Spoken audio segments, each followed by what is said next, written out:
Bismillahirrahmanirrahim. Assalamualaikum warahmatullahi wabarakatuh. Yang saya hormati Bapak Edi Purnomo selaku dosen pembimbing mata kuliah psikologi. Perkenalkan, nama saya Ahmad Qasim Purnomo dari kelas MPIA jurusan Manajemen Pendidikan Islam. Di sini untuk memenuhi tugas perkuliahan ujian akhir semester, yaitu memilih materi yang telah ditentukan dan membuat video. Untuk kali ini saya memilih tema dari yang telah Bapak ajarkan, yaitu tentang tipe-tipe kepribadian. Nah, sebelum lanjut, semestinya kita semua sering dihadapkan sebuah hubungan sosial di antara masyarakat. Oleh sebab itu, saya memilih tipe-tipe kepribadian untuk bisa diterapkan dalam sebuah kehidupan bermasyarakat nantinya.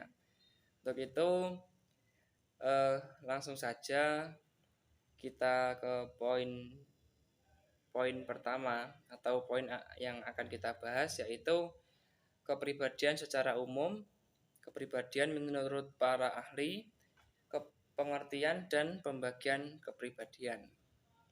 Itu nanti akan kita bahas ke depannya. Oke, kita langsung lanjut. Yang pertama yaitu kepribadian dari secara umum, yaitu apa sih yang dimaksud tipe kepribadian? Secara umum, kepribadian atau personalitas adalah segala bentuk perilaku, sifat, dan tingkah laku yang khas pada diri seseorang yang digunakan untuk berinteraksi dengan orang lain, serta menyesuaikan dengan lingkungan, sehingga membentuk corak tingkah laku yang menjadi kesatuan fungsional yang khas pada setiap individu. Itu secara umum. Yang kedua, kepribadian menurut para psikologi, yaitu saya mengambil teori menurut Gordon Allport, menuliskan bahwa kepribadian sebagai sesuatu yang ada di dalam diri setiap individu yang nantinya akan membimbing dan juga memberi arahan pada semua tingkah laku seseorang. Lebih detailnya, menurut Allport, kepribadian merupakan suatu organisasi yang bersifat dinamis dari sistem psikofisik individu yang bisa menentukan pikiran serta tingkah laku seseorang secara khas. Itu psikologi menurut kepribadian psikologi menurut para psikologi. Kepribadian menurut psikologi. Selanjutnya yaitu tipe-tipe kepribadian dibagi menjadi 4, yaitu tipe sanguinis, tipe melankolis, tipe korelis, dan yang terakhir tipe flegmatis. Langsung lanjut saja. Yang pertama yaitu tipe sanguinis adalah tipe yang bersemangat, terlihat selalu ceria, pergaulannya yang hangat, dan sangat menikmati kehidupannya, walau dalam kondisi apapun. Ciri lainnya dari tipe sanguinis ini, ketika harus mengambil satu keputusan, cenderung lebih mendasarkan perasaan daripada pemikiran, serta selalu mencari kesenangan, tidak suka membiarkan hatinya berlarut dalam kesedihan. Gaya tersendiri dalam bicaranya yang keras dan ramah membuatnya tampak percaya diri. Pandai menularkan perasaan semangat pada orang lain, ingin merasa dirinya dikenal lebih banyak orang dan agar orang lain mengikuti jejaknya. Lebih tepatnya, tipe sanguinis ini tipe seseorang yang di situ seseorang tersebut cenderung lebih mendasarkan perasaan daripada pemikiran. Dan di sisi lain, tipe sanguinis ini tidak suka membiarkan hatinya terlalu dalam kesedihan. Lanjut, yang kedua. Menurut sanguinis, menurut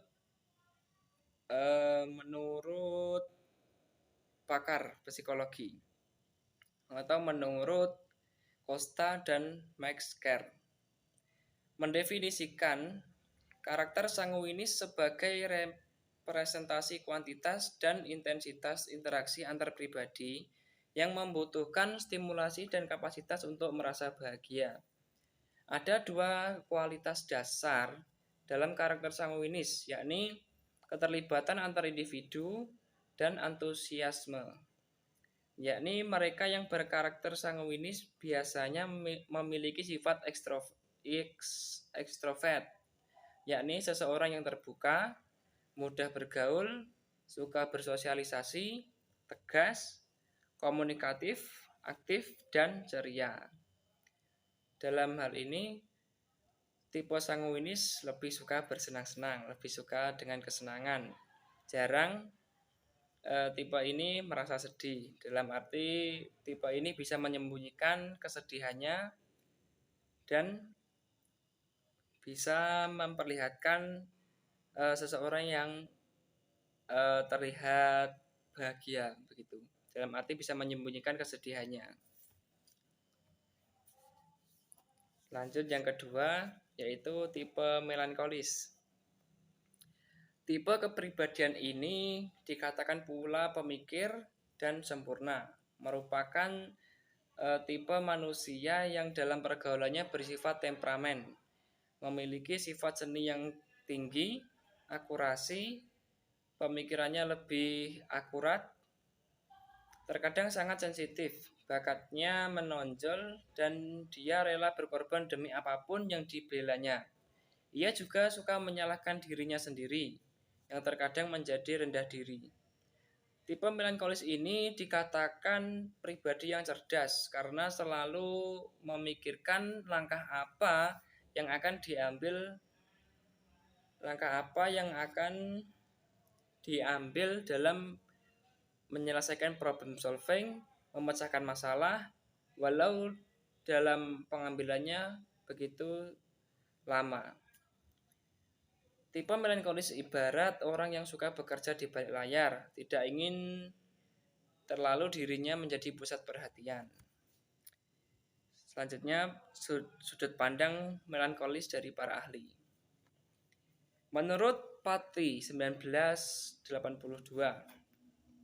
melankolis adalah tipe kepribadian yang pesimistis, pemurung, senantiasa berpikir mendalam dengan penyebab adanya proses empedu hitam dalam tubuh seseorang. Dari penjelasan yang dikemukakan, dapatlah dikatakan bahwa kepribadian melankolis adalah jenis kepribadian yang cenderung berorientasi pada detail dan sangat berhati-hati ketika mengambil keputusan. Itu tadi tipe melankolis. Yang selanjutnya adalah tipe korelis. Yang ketiga adalah tipe korelis.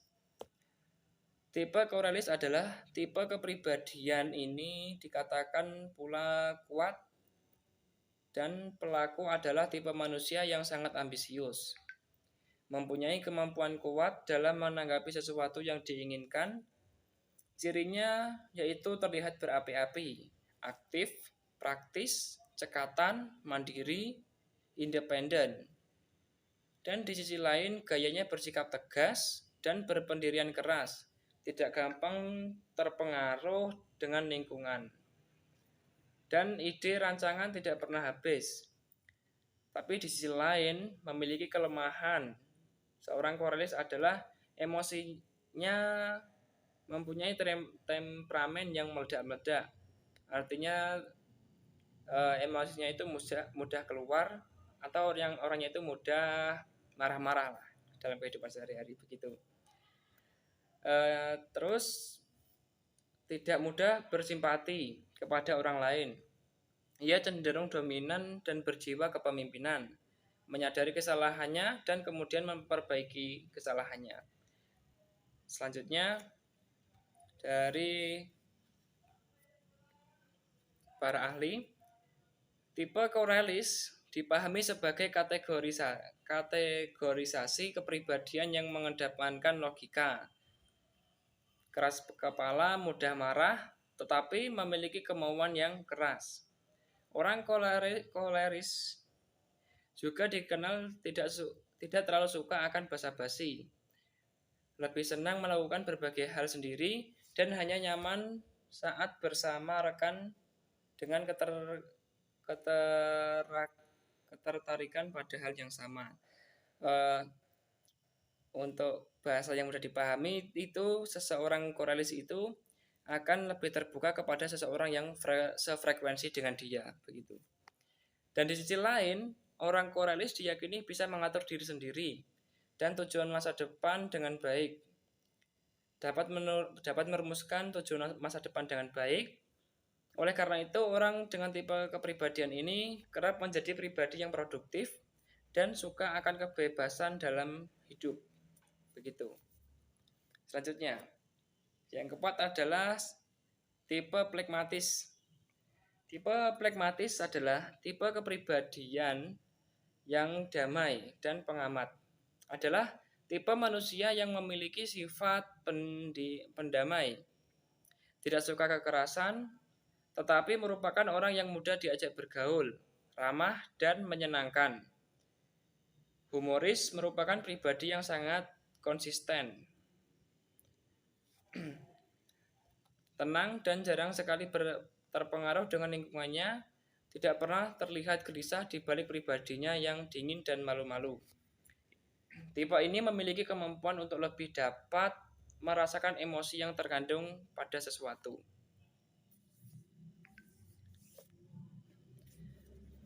Orang phlegmatis sering disebut orang yang mencintai kedamaian. Seseorang yang memiliki kepribadian phlegmatis cenderung jarang marah. Oleh karena itu, phlegmatis paling disukai banyak orang. Orang-orang yang dengan sifat phlegmatis juga cenderung mudah diatur, penurut, mudah mengalah, dan memiliki sifat toleransi yang sangat tinggi. Orang phlegmatis cenderung tidak menyukai konflik. Seseorang dengan tipe kepribadian phlegmatis, apabila memiliki suatu masalah, maka mereka akan mencari jalan keluar dengan cara yang damai dan akan diselesaikan dengan tenang. Mungkin itu tadi penjelasan dari saya. Apabila ada salah dan kurangnya, saya mohon maaf yang sebesar-besarnya.